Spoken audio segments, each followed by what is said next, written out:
मैं बेतहाशा रो रही थी। हमज़ा का रवैया मेरे साथ इस कदर बदल चुका था कि मुझे ये डर लगने लगा था कि कहीं वो मुझे छोड़ ही ना दे।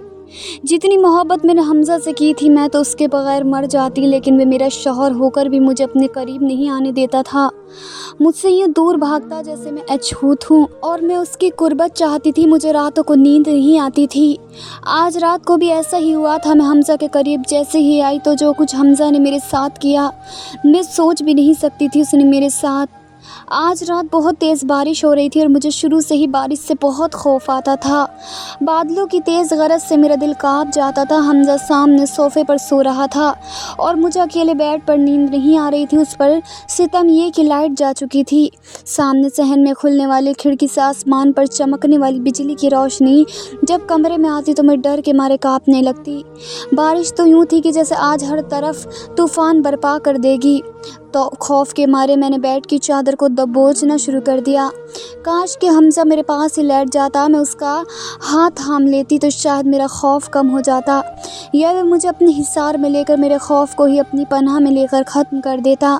लेकिन नहीं, वह तो बिल्कुल बेमुरव्वत सा होकर सामने सो रहा था। मुझे लगता ही नहीं था कि मैंने हमज़ा से मोहब्बत की शादी की है, या ये वही हमज़ा है जो मेरी खातिर हर एक से लड़ गया था। इसे हुआ क्या था? क्यों मुझसे दूर भागने लगा था? मुझे अपनी मोहब्बत का आदी बनाकर मुझसे कौन सा बदला ले रहा था? क्यों मुझे तन्हाई का अजाब दे रहा था? मेरा सब्र आज जवाब दे गया था। मैं उठकर सोफ़े पर हमज़ा के पास आई। मैं उसे हिलाने लगी। वह गहरी नींद से जागा था। मुझे देखकर एकदम उठकर बैठ गया। कहने लगा, क्या बात है, चैन नहीं है तुम्हें? सुकून से सोने भी नहीं देती हो? मैं उसके बराबर में बैठ गई। मैंने कहा, मुझे बारिश से डर लगता है हमज़ा। हमज़ा मेरी बात सुनकर बेजार सा देखने लगा। तो मैं क्या करूं? बारिश को रोकना तो मेरे इख्तियार में नहीं है। मैंने कहा, मेरे पास बेड पर तो लेट सकते हो। मेरी बात सुनकर वह कहने लगा, लेट नहीं सकता, उठो, मेरे पास से उठ जाकर बेड पर सो जाओ, वरना मैं इस कमरे से ही बाहर निकल जाऊंगा। मैंने कहा, तुम्हें हुआ क्या है? क्यों मुझसे दूर भागते हो? मुझे इस वक्त तुम्हारी ज़रूरत है, मुझे पनाहों में ले लो प्लीज़। मेरी बात सुनकर कहने लगा, मुझे तुम बहुत बुरी लगने लगी हो, क्योंकि तुम्हारी खातिर मेरे माँ बाप मुझे छोड़ कर चले गए हैं। जैसे तुमने उन्हें मुझसे दूर कर दिया, मैं उनके लिए तरसता हूँ, तुम मेरे लिए तरसोगी। मैंने कहा, मेरा क्या कसूर है? मैं नहीं चाहती थी, तुम अच्छी तरह से जानते हो मैं तुमसे कितनी मोहब्बत करती हूँ। वे कहने लगा, तुम्हारी मोहब्बत ही तो ले डूबी है मुझे। तुम्हारी मोहब्बत ने मुझे अपने अपनों से दूर कर दिया। तुम्हारी मोहब्बत ने मुझे बर्बाद करके रख दिया। मुझे कहीं का नहीं छोड़ा। वे इस कदर गुस्से से बोला कि मैं कांप के रह गई। फिर मुझे बाजू से पकड़कर खड़ा हो गया। कहने लगा, मोहब्बत करती हो मुझसे? ठीक है। ये कहकर वह मुझे कमरे से बाहर ले गया। छोटे से लाउंज से बाहर निकलकर खुले सहन में ले गया जहाँ बारिश हो रही थी। ये देखकर मेरी जान निकली थी। मैंने कहा, ये क्या कर रहे हो तुम हमज़ा? मुझे बारिश से डर लगता है, मुझे बाहर नहीं जाना, मैं खौफ से चिल्ला कर कहने लगी। लेकिन वह मुझे घसीटते हुए सहन में ले गया। तेज़ तूफ़ानी बारिश में मुझे ले जाकर छोड़ दिया। कहने लगा, मोहब्बत करती हो ना मुझसे, तो सारी आजमाइश मैं ही क्यों दूँ? आज ये आजमाइश तुम दो। अनाया, अगर तुम्हें मुझसे मोहब्बत है तो गुजारो रात इस बारिश में। ये कहकर वे मुझे उसी सहन में छोड़कर अंदर चला गया। लाउंज का दरवाज़ा भी बंद कर दिया और मैं यूँ थी जैसे खौफ से आज मर जाऊंगी। ये कौन सी आजमाइश थी? पूरी रात मैं उस बारिश में भीगती रही और फूट फूट कर रोती रही कि मैंने हमज़ा से मोहब्बत ही क्यों की थी। मैंने ऐसा भी क्या छीन लिया था उससे? तब तो वह भी मेरी खातिर सब कुछ करने को तैयार था, लेकिन अब इल्ज़ाम सिर्फ मुझ पर क्यों? ये सिलसिला उस वक्त से शुरू हुआ था जब से वह मलेशिया गया था, वरना उससे पहले तो सब कुछ ठीक चल रहा था। मुझे याद आने लगा कि उस दिन भी मेरी नज़र घड़ी की सुई की जानिब थी। रात का 1 बज रहा था और मुझे हमज़ा की वीडियो कॉल का इंतज़ार था। जो रात के 1 बजे मुझे वीडियो कॉल करता था, वह परदेश में नौकरी करता था, इसलिए शादी के बस चंद माह बाद ही उसे मजबूरन मलेशिया जाना पड़ा। लेकिन बाकायदे से वो मुझे रात को 1 बजे वीडियो कॉल पर बात करता। हम पूरा 1 घंटा एक दूसरे से जी भर कर बातें करते थे, क्योंकि मैं जानती थी कि मेरे शौहर ने 1 से पहले वापस नहीं लौटना। लेकिन आज तो मेरे इंतज़ार की घड़ियाँ तवील होने लगी। काफ़ी देर हो चुकी थी, लेकिन हमज़ा की कोई कॉल नहीं आई। कई बार मैंने उससे कॉल की, लेकिन दूसरी तीसरी बेल पर वह कॉल काट देता था। मैंने उसे मैसेज भी किया कि हमज़ा प्लीज़ मुझे कॉल करो, मुझे परेशान मत करो। लेकिन शायद वो मुझसे नाराज़ था क्योंकि मैंने उसकी फ़रमाइश पूरी नहीं की थी। एक दिन पहले ही उसने मुझसे एक बेबाक सी फ़रमाइश की थी जिस पर मैंने उसे इनकार कर दिया। वे कहने लगा, अगर तुमने मेरी बात नहीं मानी तो मैं फ़ोन बंद कर दूँगा और आइंदा तुम्हें कॉल भी नहीं करूँगा। मैंने कहा, मैं जानती हूँ तुम मुझसे बात किए बिना नहीं रह सकते, लेकिन मैं तुम्हारी कोई भी फ़िज़ूल बात नहीं मानूँगी। मैंने ये सब शायद उसे मज़ाक में कहा था, उसे नखरा दिखाना चाहती थी, लेकिन मुझे क्या पता था कि वो मुझसे नाराज़ हो जाएगा। 2 दिन हमज़ा की कॉल नहीं आई। मैं बेहद परेशान होकर रह गई। बार बार उसे मैसेज कर चुकी थी, माफ़ी भी मैसेज पर मांग चुकी थी, लेकिन वह था कि फ़ोन करने को तैयार ही ना था। 2 दिन बाद रात 2 बजे उसका मैसेज आया कि मैं 2 दिन से बुखार में पड़ा था, इसलिए तुम्हें कॉल नहीं कर सका। ये सुनकर मैं और भी ज़्यादा परेशान हो गई। मैंने कहा, तुम्हें क्या हुआ है हमज़ा? वीडियो कॉल करो, मुझसे बात करो, मैं तुम्हें देखना चाहती हूँ। कहने लगा, अनाया, बुखार की वजह से हिम्मत नहीं हो रही, प्लीज़ मुझे 2-4 दिन आराम करने दो, मैं तुमसे फिर बात कर लूँगा। ये कहकर उसने उसके बाद तो मुझे मैसेज का जवाब भी नहीं दिया। मेरे ये 2-4 दिन जिस तरह से गुजरे थे वे मैं ही जानती थी। मेरी और हमज़ा की लव मैरिज हुई थी हमारी। फिर हमज़ा की मंगनी बचपन से ही अपनी एक कज़न से हुई थी और उसकी वालिदा वहीं उसकी शादी करना चाहती थी, लेकिन हमज़ा मेरी खातिर सबसे लड़ गया। कहने लगा, शादी करूँगा तो सिर्फ़ अनाया से, वरना किसी से नहीं। लेकिन उसकी वालिदा इस रिश्ते पर बिल्कुल राज़ी ना थी, ना ही उसके वालिद। हमज़ा मुझसे कहने लगा कि वे मेरा रिश्ता अकेले ही मेरे घर लाना चाहता है क्योंकि उसके घर वाले इस शादी पर बिल्कुल भी राज़ी नहीं हैं। जिस फैमिली से मैं ताल्लुक़ रखती थी वहाँ पर किसी किस्म की रोक टोक नहीं थी। हमें इतना इख्तियार दिया गया था कि अगर हमें कोई पसंद है तो वे रिश्ता लाकर शादी कर सकता है, लेकिन घर से भाग कर शादी करके माँ बाप को बदनाम करने की कोशिश ना की जाए तो बेहतर है।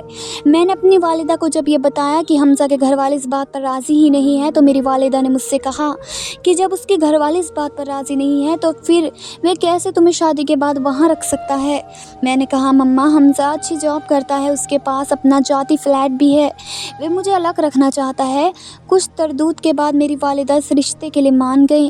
उन्होंने मेरे वालिद को कैसे राज़ी किया ये मैं नहीं जानती थी। अगले रोज़ ही मेरी वालिदा ने कहा कि तुम ऐसा करो, हमज़ा से कहो कि हमसे आकर मिल ले। मैंने ये पैगाम हमज़ा को दे दिया। हमज़ा दूसरे ही दिन मेरे घर पर मेरे माँ बाप से मिलने के लिए आ गया। मेरे वालिद ने हक़ महर की रकम अच्छी खासी लिखवाई थी और फिर मेरी शादी हमज़ा से करवा दी। मैं हमज़ा के साथ एक अलग फ़्लैट में रहती थी, बहुत खुश थी। हमज़ा मुझसे बहुत मोहब्बत करता था। उन दिनों तो मैं हवाओं में परवाज़ करती थी। मैं हमज़ा को ज़रा भी नज़र ना आती तो मुझे आवाज़ें देने लगता, कहता, अनाया, तुम मुझे हर वक्त मेरी नज़रों के सामने रहा करो। फिर हमज़ा ने मुझे एक ऐसी खबर सुनाई कि मैं चकरा के रह गई। कहने लगा कि मेरे वालिदैन मेरे बड़े भाई के पास सऊदीया चले गए, मुझसे नाराज़ थे इसलिए ये शहर छोड़कर जा चुके हैं। मुझे लगता था कि वे हमारी शादी को कबूल कर लेंगे, लेकिन उन्होंने तो मुझे अपनी जायदाद से भी आग कर दिया, जिसमें ये फ़्लैट भी शामिल है। इसलिए हमें जल्द से जल्द ये फ़्लैट खाली करना पड़ेगा क्योंकि ये मेरी वालिदा की मलकियत में है। मैंने कहा, हमज़ा, अब हम कहाँ जाएंगे? कहने लगा, मैं ख़ुद परेशान हूँ क्योंकि मेरी तनख्वाह इतनी नहीं है कि मैं किराए का घर ले सकूँ, इसलिए मुझे वापस हमज़ा के साथ मायके आना पड़ा। लेकिन चंद दिन बाद मेरी वालिदा कहने लगी कि ऐसी शादियाँ देर नहीं चलती, तुम्हें सोच समझ कर फ़ैसला करना चाहिए था। अब क्या हम तुम्हारे शौहर को भी पालेंगे? अनाया, हम तुम्हें मायके में बिठा कर नहीं रख सकते, तुम्हारी छोटी बहनें भी हैं, हमें उनके बारे में भी सोचना है। अपनी ज़िम्मेदारी तुम अपने शौहर पर डालो तो बेहतर है। ये बात जब मैंने हमज़ा से कही तो वह कहने लगा कि ठीक है, मैं ऐसा करता हूँ, छोटा मोटा किराए का घर ले लेता हूँ, लेकिन मेरी तनख्वाह पर फिर तुम्हें गुजारा करना पड़ेगा। ज़िंदगी तो मैंने भी अपने घर में अच्छी ही गुजारी थी, लेकिन फिर हमज़ा के साथ उस एक कमरे के छोटे से घर में रहने लगी। एक बार हमज़ा मुझसे कहने लगा कि वे पाकिस्तान में रहते हुए कभी भी अपना घर नहीं बना सकता, इसलिए अगर वे बाहर जॉब के लिए अप्लाई कर दे तो मुमकिन है कि एक छोटा सा 2 कमरे का फ्लैट ले सके। मैं भी इस बात पर राज़ी हो गई। अगले ही महीने हमज़ा को मलेशिया में जॉब मिल गई, यहाँ तक कि उसका वीज़ा और टिकट भी वही लोग भेज रहे थे। जिस दिन हमज़ा ने मलेशिया जाना था मैं बहुत रो रही थी। हमज़ा की मलेशिया में नौकरी लगी थी। वह कहने लगा कि बस 1 साल की बात है, मैं इतना पैसा कमा लूँगा कि यहाँ पर अपना घर ले सकूँ, फिर कोई मसला नहीं है, फिर मैं यहीं जॉब करूँगा और मुझे बहुत अच्छी जॉब भी मिल जाएगी क्योंकि मेरे पास मलेशिया में जॉब करने का एक्सपीरियंस भी होगा। वह मुझे बातों से बहलाने की कोशिश कर रहा था, लेकिन मैं रोए जा रही थी। मुझे इस बात का भी गम था कि हमज़ा के वालिद ने मुझे कबूल नहीं किया। काश कि वे मान जाते तो हमारी ज़िंदगी में मज़ीद आसानियाँ पैदा हो जाती। एक अकेले घर में रहना मेरे लिए भी मुश्किल था। जाने से पहले हमज़ा कहने लगा कि मैं रोज़ तुम्हें वीडियो कॉल किया करूँगा। मैं हमज़ा की मजबूरी को जानती थी। जाने से पहले मुझसे कहने लगा कि मलेशिया पहुँचकर मैं तुम्हें बहुत बड़ा सरप्राइज़ दूँगा। मैं उसकी ये बात समझ ही नहीं पा रही थी कि वह कैसा सरप्राइज़ मुझे देना चाहता है। बहरहाल मुझे छोड़कर वह मलेशिया चला गया, लेकिन रोज़ाना बाकायदे से मुझे 1 बजे कॉल करता था, मुझसे जी भर के बातें करता था। लेकिन पिछले चंद दिन से हमज़ा का रवैया मुझे बहुत अजीब लग रहा था। मेरा दिल बहुत बुरी तरीके से घबराने लगा था, क्योंकि 8 दिन गुजर गए थे और हमज़ा सिर्फ मैसेज पर बात कर रहा था। बात क्या कर रहा था, बस मुझे बहलाने की कोशिश कर रहा था। अब तो मेरे दिल में ये वसवसे भी उठने लगे थे कि कहीं हमज़ा मुझे धोखा तो नहीं दे रहा था। हो सकता है कि मुझसे दिल बहलाने के लिए उसने शादी की हो और अब हमेशा के लिए मलेशिया चला गया हो। इस सोच ने तो मेरी जान निकाल ली। लेकिन कुछ दिन बाद ही हमज़ा की वीडियो कॉल भी आ गई। शेव बड़ी हुई थी, चेहरा उतरा हुआ था। उसे देखकर लग रहा था जैसे वो वाकई में बीमार है। मुझे देखकर कहने लगा कि 8 दिन से बुखार में मुब्तला था, आज भी हिम्मत नहीं हो रही थी, लेकिन तुम्हें इसलिए कॉल की ताकि तुम कहीं मुझे बेवफा न समझने लगो। मेरे दिल में आने वाले ख्वाब को उसने फ़ौरन से दूर कर दिया। ये सुनकर मेरा दिल मुतमईन हो गया। कुछ दिन तक हमज़ा वैसे ही बात करता रहा, फिर कहने लगा कि वो बहुत मसरूफ़ हो गया है, उसे इतना वक्त नहीं मिलता, इसलिए रोज़ रोज़ मुझसे बात नहीं कर सकता। फिर वह मुझसे कम बात करने लगा, लेकिन पैसे मेरे अकाउंट में बाकायदे से भेजता रहता था ताकि मुझे घर के अखरात में अपनी कोई भी तंगी ना आए। 1 साल गुजरने के बाद वह कहने लगा कि मैं वापस आना चाहता हूँ, मुझे तुमसे बहुत ज़रूरी बात करनी है। मैं तो ये बात सुनकर ही बहुत खुश हो गई कि वह पाकिस्तान वापस आ जाए। मैंने इस बात की तरफ तो तवज्जो ही नहीं दी कि वह मुझसे क्या ज़रूरी बात करना चाहता था। जाने से पहले भी उसने एक सरप्राइज़ का जिक्र मुझसे किया था, लेकिन मैं उस बात को भी बिल्कुल भूल चुकी थी। मुझे हमज़ा के आने की इस कदर खुशी थी कि बयान ही नहीं कर पाई। जिस दिन उसने आना था मैं उसके लेने एयरपोर्ट चली गई। जैसे ही वह एयरपोर्ट से बाहर आया, मैं बेख्तियारी से उसके गले लग गई, रोने लगी, लेकिन उसने फ़ौरन मुझे खुद से जुदा किया। कहने लगा, नाया ये क्या बेशर्मी है, सब लोग देख रहे हैं। हमज़ा का ये रवैया बहुत अजीब लगा मुझे। उसे ये नज़र नहीं आ रहा था कि मैं 1 साल उसके बग़ैर कैसे गुजारा है। उसे लोगों की परवाह थी, मेरी नहीं। मैंने अपने आंसू साफ़ किए। जैसे ही मैं अपने घर पर आई तो हमज़ा वहाँ पे ही चुप चुप सा था। मैंने कहा, अब क्या हुआ है तुम्हें? कहने लगा, कुछ नहीं, बस भूख लग रही है। मैंने उसकी पसंद की बहुत सारी डिशेस बनाई थी, लेकिन उसने खाना उस रंगत से नहीं खाया जैसे कि वह खाता था। खाने के दौरान में भी वह मेरी बातें गायब दिमागी से सुन रहा था, बस हूँ हाँ में जवाब दे रहा था। मैं उसके इस अजनबी से रवैये से परेशान होने लगी। मैंने कहा, हमज़ा क्या बात है, तुम मुझसे ठीक से बात नहीं कर रहे हो? वह कहने लगा, तुम जानती हो मैं वापस क्यों आ गया? मैंने कहा, क्यों? कहने लगा, मुझे मलेशिया की नौकरी से निकाल दिया गया है और मैं कोई पैसे जमा नहीं कर सका। मैं उसकी उदासी की वजह समझ गई। मैंने कहा, तुम परेशान मत हो, तुम्हारे भेजे गए सारे पैसे मैंने संभाल के रखे हैं, कोई फिजूल खर्ची नहीं की। फिर मेरे वालिदैन मुझे मेरा हिस्सा भी देंगे, तुम एक छोटा सा घर खरीद सकते हैं। मुझे लगा ये सुनकर हमज़ा खुश हो जाएगा, लेकिन वह अभी भी चुप चुप सा था। फिर ऐसा ही होता रहने लगा, जब मुझसे दूर दूर रहने लगा। मैंने अपने वालिदैन से अपने हिस्से का तकाजा कर दिया। मेरे वालिद की कुछ प्रॉपर्टी थी जिसमें से उन्होंने मुझे इतने पैसे दे दिए कि मैंने एक छोटा सा घर खरीद लिया। मैं समझी कि शायद हमज़ा अब खुश ज़िंदगी मेरे साथ गुजारेगा, लेकिन फिर जब से आया था मुझसे कतरा रहा था, मेरे करीब भी नहीं आया था। मुझे लग रहा था शायद बात कुछ और है, वह मुझसे कुछ छिपाने की कोशिश कर रहा है। शायद उसे अपने वालिदैन की नाराज़गी का एहसास है। फिर ये बात सही निकली। एक बार मैं हमज़ा के करीब आने लगी तो उसने मुझे दूर झटक दिया। कहने लगा, पीछे रहो, मुझसे तुम्हारी वजह से मेरे माँ बाप मुझसे छिन गए। मुझे तुमसे की गई मोहब्बत पर अफसोस हो रहा है। मुझे अपनी माँ का एहसास हुआ है। तुम्हारी वजह से मैं छोटे से घर में रहने पर मजबूर हूँ। मेरी करोड़ों की जायदाद मेरे वालिद ने मुझसे सिर्फ तुम्हारी वजह से नहीं दी। बैरून मुल्क भी मैंने धक्के खा कर देख लिया। पैसा कमाना कोई आसान काम नहीं है। तुम्हारी वजह से मैं बहुत बड़ी मुश्किलात में फंस के रह गया हूँ।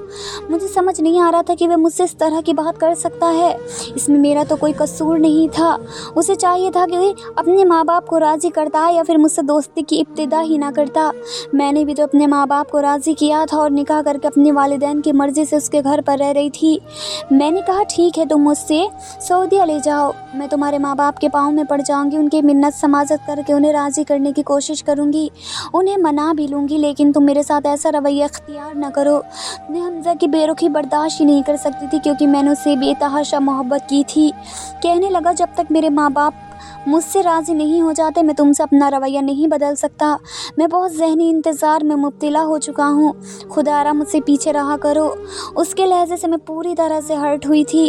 अब वह मेरा पहले की तरह ख्याल नहीं रखता था, उसे मेरी परवाह भी नहीं थी। बस सुबह उठते अपने ऑफिस के लिए चला जाता, शाम को वापस आता तो खाना खाकर फिर बाहर दोस्तों में चला जाता, रात को 1 बजे कभी 2 बजे घर आता, तकिया उठाकर सोफे पर लेट जाता। जब से वह मलेशिया से वापस आया था उसका ऐसा ही रवैया था। मैंने सोचा कि हमज़ा से कहती हूँ कि मुझे अपने वालिदैन का फ़ोन नंबर दे, मैं उनसे बात करके देखती हूँ, लेकिन वह फ़ोन नंबर देने के लिए भी तैयार न था। एक रात तेज़ बारिश हुई तो हमज़ा ने मुझे सहन में खड़ा कर दिया, मुझे मेरी मोहब्बत की सज़ा देने लगा। मैं बारिश में खौफज़दा खड़ी रही, लेकिन न जाने कब मैं खौफ के मारे बेहोश हो गई। जब मुझे होश आया तो वह मेरे पास बैठा रो रहा था। मुझे होश में देखकर कहने लगा, मुझे माफ़ कर दो, लेकिन मैं तुमसे मज़ीद नाटक नहीं कर सकता, मैं खुद बहुत बड़ी मुश्किल में फंस चुका हूँ। मैंने कहा, क्या मतलब है हमज़ा? कहने लगा कि हमज़ा मर चुका है अनाया, मैं हमज़ा नहीं हूँ। ये सुनना था कि मेरा दिमाग बुरी तरह से चकरा गया। वे कहने लगा, मैं हमज़ा का जुड़वा भाई हूँ, मैं पिछले 3 सालों से मलेशिया में काम कर रहा था, मैंने उसे मलेशिया बुलाया था। हमज़ा तुमसे कभी मेरा जिक्र नहीं किया था, ये बात उसने मुझे मलेशिया में आकर बताई थी। कहता था कि उसे किसी दिन वीडियो कॉल पर सरप्राइज़ दूंगा, जब हम दोनों को देखेगी तो चकरा जाएगी, लेकिन ऐसा मौका ही ना मिला। एक कार एक्सीडेंट में हमज़ा बहुत ज़ख्मी हो गया था, मैं उसे हॉस्पिटल लेकर गया, उस वक्त भी उसे तुम्हारा ख्याल था। मुझसे कहने लगा कि वे मेरा गम सह नहीं पाएगी, उसे बेसहारा मत छोड़ना अहमद, मुझे पता है मैं बच नहीं पाऊंगा और मेरे मरने के बाद वे पागल हो जाएगी, उसकी ज़िंदगी बर्बाद हो जाएगी, इसलिए उसे तुम अपना लेना, मेरी अनाया को बेसहारा मत छोड़ना। ये कहते हुए बेतहाशा रो रहा था। कहने लगा, मैंने इसलिए तुमसे हमज़ा बनकर बात करना शुरू कर दिया, बहुत बार चाहा कि तुम्हें बता दो लेकिन हिम्मत नहीं हुई, इसलिए सोचा कि पाकिस्तान जाकर तुम्हें सच बता दूंगा। लेकिन एयरपोर्ट पर ही जिस तरह तुम मेरे गले लगी थी, जिस तरह से हमज़ा की 1 साल की जुदाई पर फूट फूट कर रोने लगी थी, मैं घबरा गया था कि तुम्हें कैसे बताऊं। जब भी तुम्हें सच बताना चाहा, तुम्हारी हमज़ा के लिए शिद्दत से मोहब्बत देखकर मेरे होठ चुप कर जाते थे, इसलिए चाहा कि तुमसे अपना रवैया ख़राब कर लूँ ताकि तुम्हें हमज़ा से नफ़रत हो जाए और तुम तलाक मांग लो। लेकिन तुम हर आजमाइश मुझे देती रही, मेरे लिए मज़ीद मुश्किलात पैदा करती रही, यहाँ तक कि बारिश में भी पूरी रात भीगती रही, इसलिए मज़ीद तुम्हारे साथ धोखेबाजी का ड्रामा नहीं रचा सकता। मैं बातें दिल से सुन रही थी। उसके बाद तो मुझ पर गर्दिशें दौड़ने लगी, मैं उठती रही, चिल्ला चिल्ला कर हमज़ा को पुकारने लगी। वे बेवफा नहीं था, वह तो मुझसे बहुत मोहब्बत करता था, अपने आखिरी वक्त में भी उसे मेरी परवाह थी। जब मैं कुछ संभल गई तो अहमद कहने लगा, और तुम चाहो तो मैं तुम्हें सहारा दे सकता हूँ, तुमसे निकाह कर सकता हूँ, लेकिन मैंने इनकार कर दिया। मैंने कहा मैं अपने शौहर के साथ बेवफाई नहीं कर सकती, लेकिन अहमद कहने लगा कि वह मरने से पहले मुझसे कह कर गया था कि मैं तुम्हें अपना लूँ, लेकिन मैंने इनकार कर दिया और मैं अपने मायके चली गई। मेरे वालिद को जब सच मालूम हुआ तो कहने लगा कि तुम कैसे सारी ज़िंदगी हमज़ा के नाम पर जी सकती हो, लेकिन आप बताएं, क्या मुझे हमज़ा से बेवफाई कर लेनी चाहिए, जो मरते दम तक मुझसे मोहब्बत करता था, मेरी परवाह करता था? मैं क्यों उसके नाम पर सारी ज़िंदगी तन्हा नहीं रह सकती? आप मुझे बताएं, मुझे क्या करना चाहिए?